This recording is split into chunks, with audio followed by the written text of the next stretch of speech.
guys, it's Jessica from Peace Love Books, and today I'm here to chat with you about some of the books I've been obsessed with lately. So these are books that are 5-star reads that are ones I cannot stop thinking about, and I just need to talk to you about it. And I've not talked about all of them in like one video together. Some I'm currently in the middle of, some I've read over the past month, but I just want to chat with you about books I love, so I'm making this video. I hope you like it. So I don't really do this video, but I wanted to, so let me know if you want more of these. But the first two books I have to share with you are by a favorite author of mine that I do talk about all the time, but I haven't had the chance to talk about both of these, and that is Ivan and Snow, because Snow I read last week, and it was so good. So Sophie knows how to do my favorite tropes, and this one, she is an assassin and she is set to kill Ivan, so she figures out how to get into his house, and she comes the closest that anybody who has been set to kill him has before. She literally ends up like in his bedroom ready to kill him. He wakes up, she hesitates, he gets her, he takes her to his dungeon and keeps her as his captive, but then he's like talking to her about strategy and stuff, and I love this so much. And now actually I did interview Sophie on my channel, and it was the most amazing thing ever. Caitlin from the Love Librarian was with me, and we chatted to Sophie. I can link the live down below, I'll link Caitlin down below, go check her out, she's amazing. And this one, these two, I think were near the end of the series when she first published the series, but she rebranded, renamed them, and put her best two works at the beginning of the series, which I think is really interesting, and I didn't know that, and I feel like they go well as the first two books in a series, and they were the best. So these both I gave 5 stars. This one I was obsessed with, and I love a heroine who can take care of herself and get business done. That's what she did in here. Snow is amazing. He is a fighter. He is this mafia fighter, and our heroine, her family's in debt, and she just got out of medical school. She comes home, she realizes what her dad's done. She decides to offer herself up to the mafia so that her family can get out of debt, and she owes 20 years as their personal doctor, which means she is sent to some of their fights to clean things up, and she's got to dispose of bodies and like do things she's never wanted to do. And she meets Snow, Snow meets her, there's an immediate connection between them, and they really hit it off, and they know though that there's no way they could be together in this mafia world, and Snow is currently in this really intense tournament that he wants to win. He has never lost. He finally gets a chance to be in this tournament. He wants more money so that he can finally escape. He would love to move to New York and fight in the United States, and it's amazing. Like, these both, so good. Mafia, Prime, I love these two. I could talk about them all day. I could talk about Sophie all day. I just love her. Another one that I'm obsessed with that I have not talked about in a video, I think, other than my wrap up, is Heated Rivalry by Rachel Reed. I really enjoyed, I think Game Changer was the first one, and these are hockey romances. This one though is rival hockey players who fall in love. They're both hockey players, and they've grown up pretty much pitted against each other because they were both at the same age, and they were both the top of the top in hockey at the time. So they were drafted at the same time. They were like, who's going to be picked first? Who's going to get the most goals in their first season? And one of them is drafted to a Canadian team. The other one, I believe, is in New York. And then they start hooking up. They have a moment, I think it was at a photo shoot they had to do together, and they realize there is just this insane chemistry between them. And so they end up having a friends with benefits situation that's more of an enemies with benefits. So every time they play each other, they meet up and they hook up, and then they go their separate ways. But things have been starting to get a little bit more serious. They've started to like each other, like personally, open up to each other. Ilya is the one in New York who's actually Russian, and he is dealing with a lot at home, and Shane just wants to be there for him, and it is so amazing. We get so much hockey in here, and I love a good enemies to lovers. They don't like hate each other, but they've always been rivals, and I just love that aspect, that dynamic between them. I'm obsessed with this book. I've already said I want to skip to book 6 because this ends on a happy for now, and book 6 is like the end of their story, but someone did tell me I should read it in order, so I'm gonna do that because I really do enjoy the series. I enjoy book 1 as well, but I highly recommend this. Book that I've read that I was like completely sucked in by, and I was literally like, I cannot stop thinking about this book, is Parallel by Elizabeth O'Rourke. I read Waking Olivia at the beginning of the year and was obsessed, and I thought, okay, well, I can really connect with this character. She's a runner, I'm a runner. It's a coach, athlete romance, like everything I love. This one is time travel, and I was like, I don't know how I'm gonna like that. I love time traveling romances, but sometimes I don't. So I don't know. This is like a soulmates time traveling romance, and both of them are dating other people, so there's tons of angst. Our heroine has actually dreamed about being married to Nick literally since she was a child. She would say, Nick's my husband, and she can tell her parents everything about him.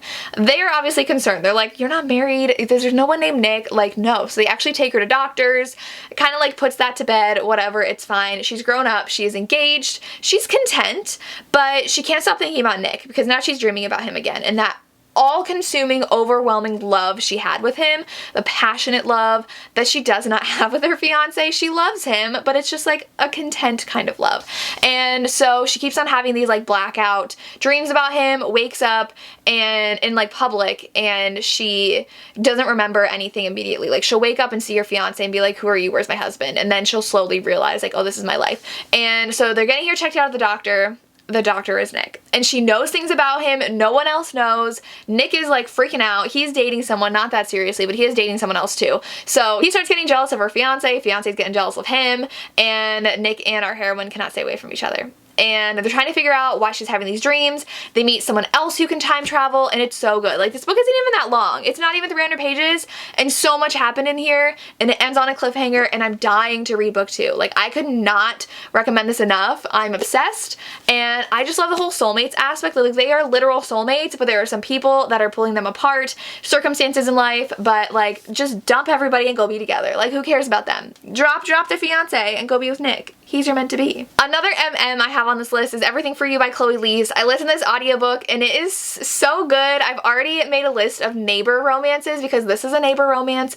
Again, I've only talked about it, I think, in a wrap-up. I haven't had the chance to chat about it in any other videos, but the hero and the hero, the two heroes don't really like each other. So it's really cute because they are neighbors. One's a little older than the other one, and the older one has chronic pain. He is kind of on his last leg because he's always in constant pain. Like, his body cannot take being a professional soccer player anymore. They're on the same team, and the coach makes them co-captains, and they are very different. One's really grumpy, one's really playful and fun, and they are neighbors, so they're constantly around each other, and I had so much fun reading this book. I loved how they had a co-captain. The coach put them in situations together where they had to be on the plane together. The fun one, he has anxiety, and so he was like getting really anxious on the plane, and the other one was like comforting him, and then they had to share a room together, and they ended up falling for each other, and it was just so good. I had just a smile on my face the entire time I was reading this audiobook. I think Chloe Lees does the most amazing romances. I have given, I think, all of them 5 stars except for book 4. They are just so amazing, and this one was just so good. Like, no complaints. I love a good sports romance as well, so I love that they were soccer players. I love it when they play on the same team, and I just had a smile on my face anytime I read it, talked about it. Please check out this series if you haven't yet. Another book I really loved is The Wrong Heart by Jennifer Hartman. I got to interview Jennifer Hartman on my channel, and it was so fun. She is such a talented emotional writer. Highly recommend checking out my video that I did with her, and check out Still Beating, which is like my all-time favorite by her. This one though is so interesting because her books are very emotional, and our heroine, we open up with her madly in love with her husband. They're married, and he dies, and it's very tragic. Our heroine goes through very dark times. She does try to kill herself, and so she's put into the suicide prevention group where she meets our hero. Now, she's also talking to someone who has her husband's heart, and kind of falling for that guy in her chat, but she's also falling for this guy. Also has a damaged past. He is in this suicide prevention group with her, and he doesn't want to open up to anybody, but for some reason she is breaking through to him, and very emotional, very heartbreaking, this book, but I couldn't stop reading. I was obsessed. Jennifer Hartman knows how to write emotion. I can't wait to read more by her. Lotus is on my TBR for this month, and I just need to get to her entire backlist. Okay, the last book I want to chat with you about is what I'm currently reading, and I am just blown away by this author and the psychology of relationships she explores in her books, and that's Deliver by Pam Godwin. This one I read because I know it is a captive, and I know the hero is kidnapped to be a sex slave, and I know the heroine is the one who kidnaps and trains him, and now they are both at the mercy of these people who are in charge of the sex trade thing. So it's not a villainous heroine. She does bad things, but she's doing them for a reason. You learn this pretty early on in the book, so just know that if you're hesitant about this book, that they are both products of what has happened to them. And so the hero is so interesting because he's a football player, he has a loving family, he works on his farm, and he will not be broken. And he starts really falling for our heroine, and it's so interesting looking at the dynamics of their relationship, how he's being affected by them, because people normally break a lot easier than he is refusing to break.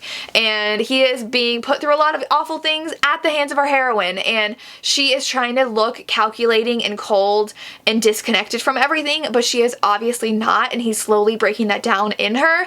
And it is so interesting, and it's confined. It's almost all confined to this one house and this one room, and it's so interesting. I am very hesitant about book 2 though, because I believe the hero is someone we've met, and I do not like him. So if you read book 2, let me know if I would like it, because I'm so put off by him as a character, and I don't want to even read about him having a romance. So let me know if you read that book and if you think I should read it. But I am just blown away by Pam Godwin. She goes to really dark places, but really analyzes relationships and how people react to what they're put through, and I find it fascinating. So this book is really good. I'm listening to the audiobook. If you have Audible Plus, I believe it's free in the Plus catalog, because I didn't have to pay for this audiobook and I just downloaded it. So check it out. And those are the books that I'm currently obsessed with. Let me know if you've read these or what books you're currently obsessed with and what I should read next. I would really love to hear. As always, thank you so much for watching and have a good day. Bye.